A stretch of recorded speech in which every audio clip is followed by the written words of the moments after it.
Had Bill Bender on back in our second segment of the show around 6:23, and he mentioned the fact that there's no agreement yet in place on how to handle the CFP going forward, how big it should be, any changes should be made with it.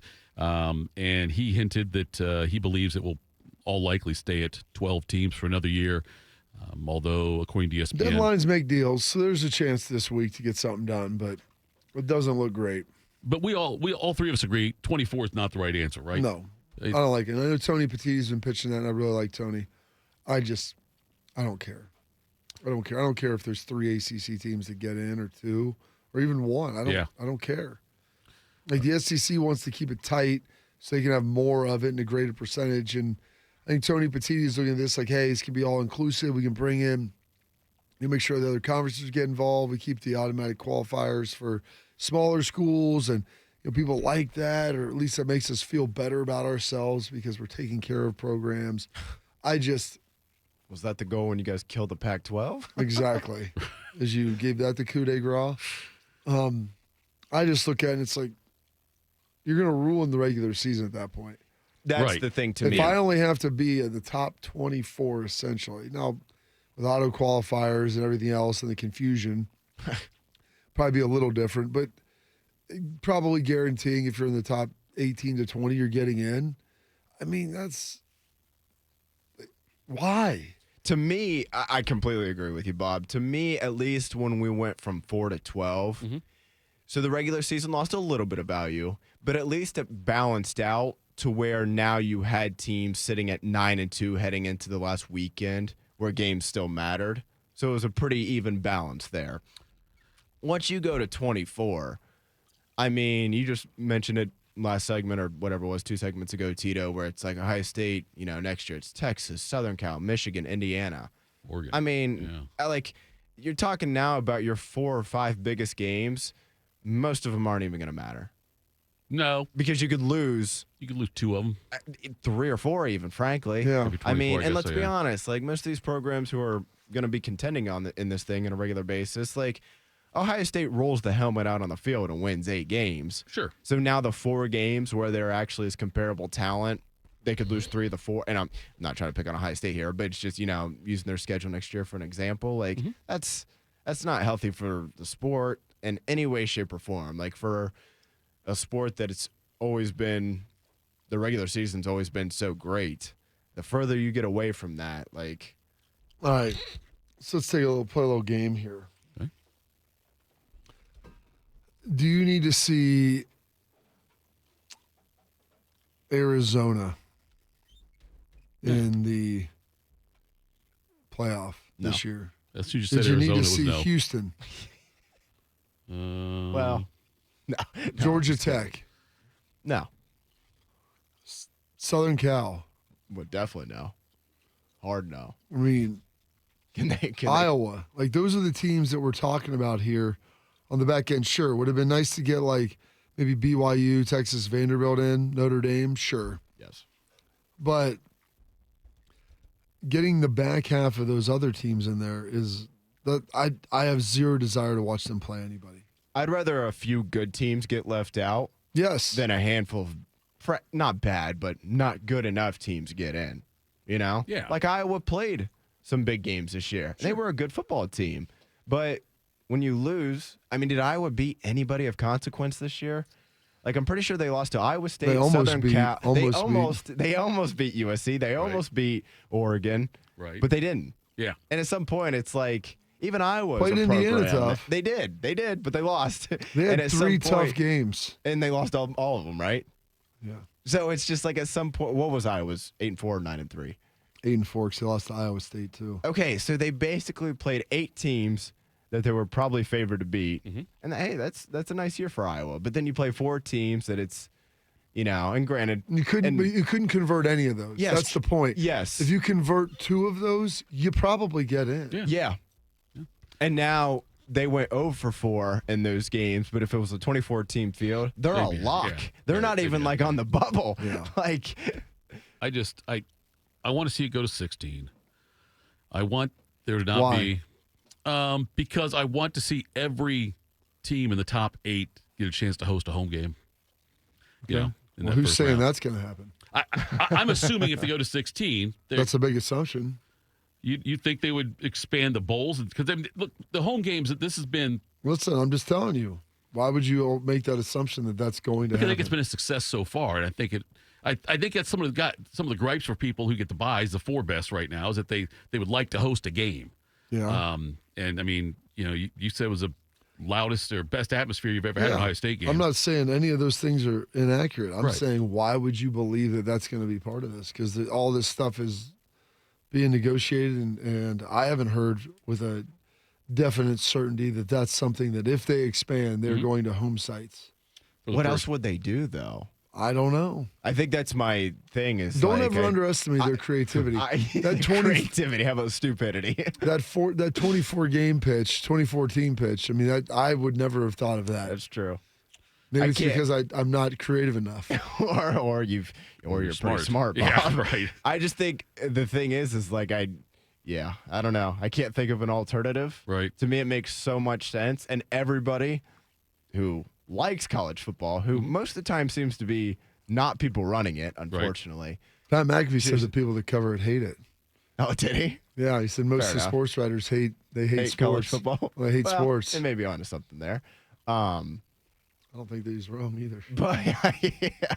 But it just seems to make too much sense if they do go to 16. But I also saw, if I read this correctly, so Trump had the thing over the weekend where he said Army-Navy gets an exclusive window. Yeah. Which makes sense. I think people, in a very divided political world, I think we could all get on board with that one. There we go. But if I saw Pete Thamels, or maybe it was Ross Dellinger, one of the two's reporting, Sure, if I same read guy. his tweet correctly, if I read it correctly, he also mentioned in there that if they went to 16, they could have 16 play 13 and 14 play 15 as playing games. Yeah. That what That's are we great. doing here? Sounds great. It doesn't even make sense. Have you ever seen those so conference we're going- tournament brackets where they had the buys on the Big East when they had everybody getting in there, and they had 20 teams? Some teams didn't play it, so Some teams would play 7 games, but some if teams you would play 2 or 3, Yeah, right. you're Sure. already in the quarterfinals. The thing I don't understand a lot about this, but so you're going from 16 to 14? That doesn't even make any sense, right? I'm not losing my mind here. If you map out a bracket, Right. If you had 16, the 16th seed, play 13. Because you want to get down to 16 teams after. I'm saying if you let in 16 Yeah. and 16th seed plays the 13 and the 14 plays 15, all you're getting from there is down to 14 teams. So are you giving a bye still to the top 2? Top 2, yeah. Okay. Top There two. you go. Yeah. Why not? Sure. Yeah. Let's see how stupid we can make this thing. Maybe Everybody should. Maybe 2 should play 1 in the opening round. Why not? Let's cut to the chase. I want 16 teams. I want home playoff sites for the first round. I want First 2 rounds, right? first 2 rounds, yes. Hopefully, yeah. Yeah, and then I also don't want Sounds to. pretty selfish. Everything's It is. I, me, Bob, me. it's Sound totally like I'm talking selfish. to a 6-year-old. Well, if a 6-year-old as smart as me, then that's good. Or if I'm as smart as Is a it? 6-year-old. Anyway, Who is it better for? yeah, right. WIIFM. What's in it for me? I don't want to force a group of 5 team in anymore. No. Oh, that's happening. If you go to 16, you're not one of the top 16, you don't get in. That's all. I don't think. Or how about top 20? You know? Yeah.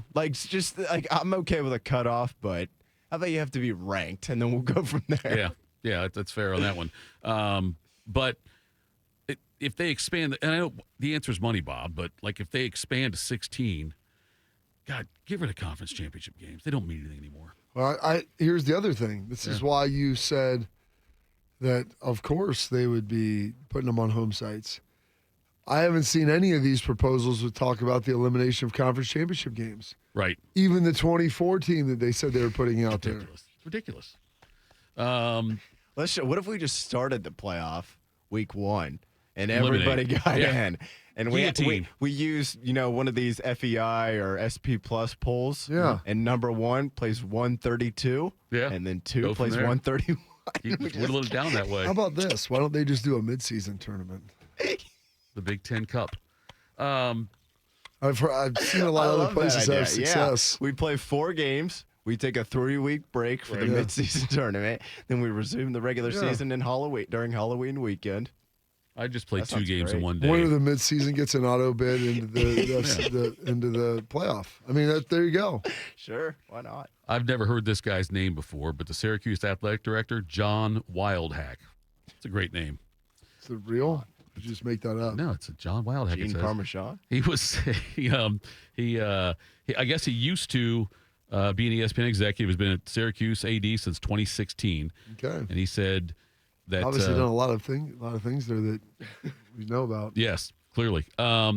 He was saying there needs to be collective bargaining. Players should be getting paid, no question. There you go. Collective bargaining, there's new rules that have been bargained for. It's a legal document that everybody has the obligation, they're required to uphold. That's where we need to go.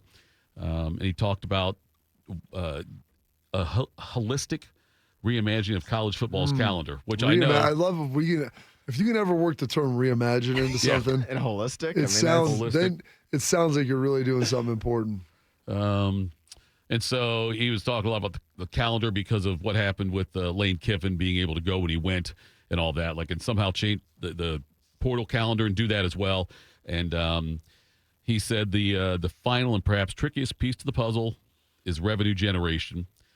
And I have very little confidence in them getting this, something like that right. You know what I mean? Is that what he says, or that's what you say? That's my opinion. Is what you're asking, in large part, academic bureaucrats to try to solve a business problem. Mm-hmm. I mean, that's it. Most people that get into higher academia, they've never, not all, but a lot of them have never worked in private industry. And so being able to look at this as an outside of the box and saying, hey, here's the problems, here's what we need to do.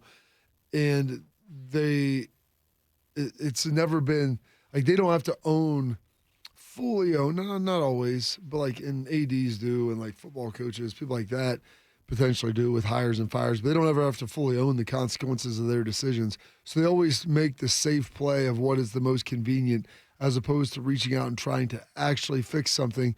Because in doing that, you may actually make it worse if you take a big risk on it. And I say big risk, just drastically changing how everything works. It may not work. It may need to be tweaked and tinkered, as opposed to just saying, well, we're good. We'll just kind of deal with it here as we move forward. Yeah, it seems like the more things have gotten, I don't know if better is the right word, but the 12-team playoff has worked. That's improved, I believe, the way we consume the sport. It has, but it also has brought to light some other challenges. Right. And things with how long the season goes and the portal and everything else. So, yeah, it's worked, and from an entertainment standpoint, it's been good. The ratings in it aren't good. They're worse than they were last year. They're worse than we were last. Okay, yeah, that's right. Yeah. Do you think that's because it's just drawn out too long, or when you're playing? Yeah.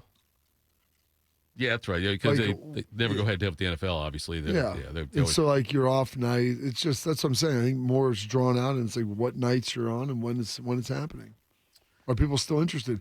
You go look up now, they're talking a little college football, but so much. I mean, last year I was down in Atlanta for the game, and all of the daytime coverage was all about the wild card weekend or divisional round weekend. Not about the game that was happening that day.